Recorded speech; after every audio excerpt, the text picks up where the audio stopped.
Okay, today I'm talking about the Ryobi 48 volt RM40 480E electric mower. So there's kind of a dirty secret hidden in here. Well, it's not a dirty secret, but it's certainly not a selling point. This is obviously battery powered. I want to show you how to get the batteries out. So first you're going to start off by removing this plastic crap, which is going to be some Torx bits here. You will need a Torx bit set. Then you are going to um, raise the seat. There's a big bolt in the center holding this down. You cannot get it out without removing this. And then you've got some, I think these are some 1/2 inch screws here. And you will have to hold them from the bottom with a wrench to get them out. Then your next step is once you get these loosened up down here and this big bolt in the center, you're going to unhook this battery terminal thing.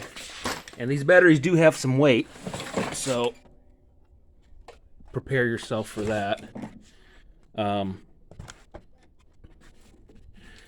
right, not sure what I did there. Anyway, you get the idea. The batteries come out on this tray, and like I said, they do have some weight to them, so prepare. Oh, I see what I did.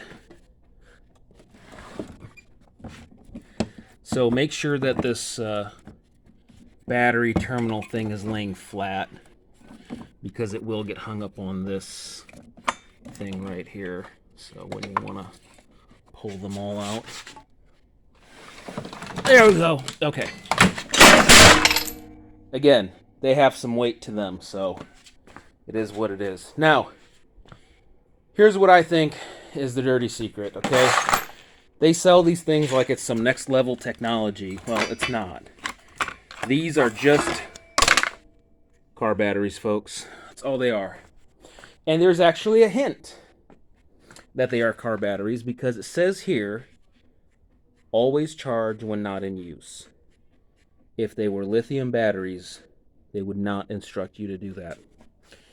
So these are AGM batteries, or what they call absorbed glass mat batteries. It's pretty much what all new cars use.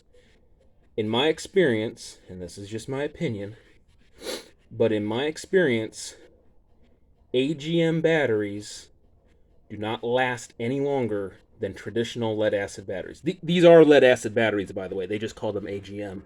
It's a slightly different technology. But in my opinion, the AGM batteries, which are significantly more money than the traditional lead acid ones, do not last any longer.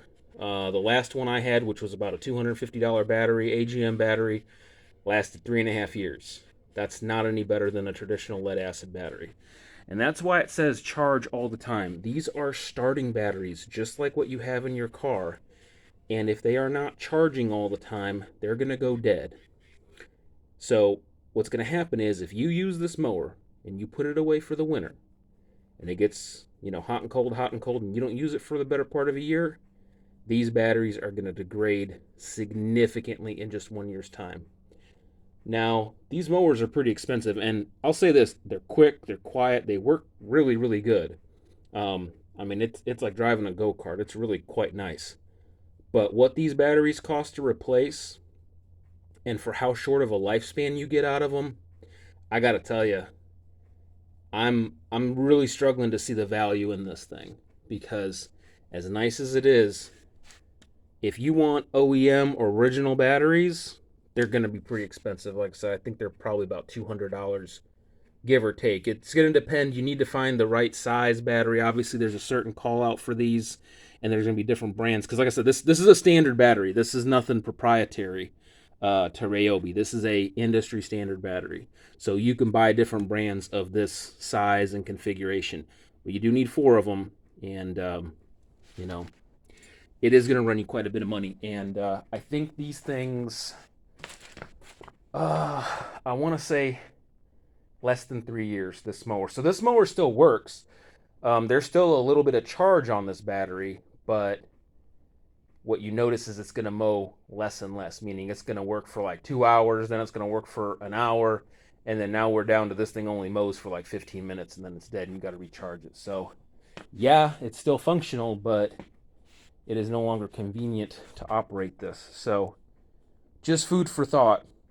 And changing them out, not too difficult. If it was me personally, I would try to find a way to get a traditional lead acid deep cycle marine battery. If I could find 4 of them that fit this tray and wire them up, the marine batteries last a lot longer because they're meant to be sitting around in storage for a long time, and they're going to be a lot cheaper than a AGM battery like these. So just food for thought. But if you're going to shell out whatever these things are, like 2-3 thousand bucks, whatever they cost, um, a lot of money for not a lot of life right out of the box. And you can see this one's like in incredibly good condition. So anyway, that's how you change out the batteries.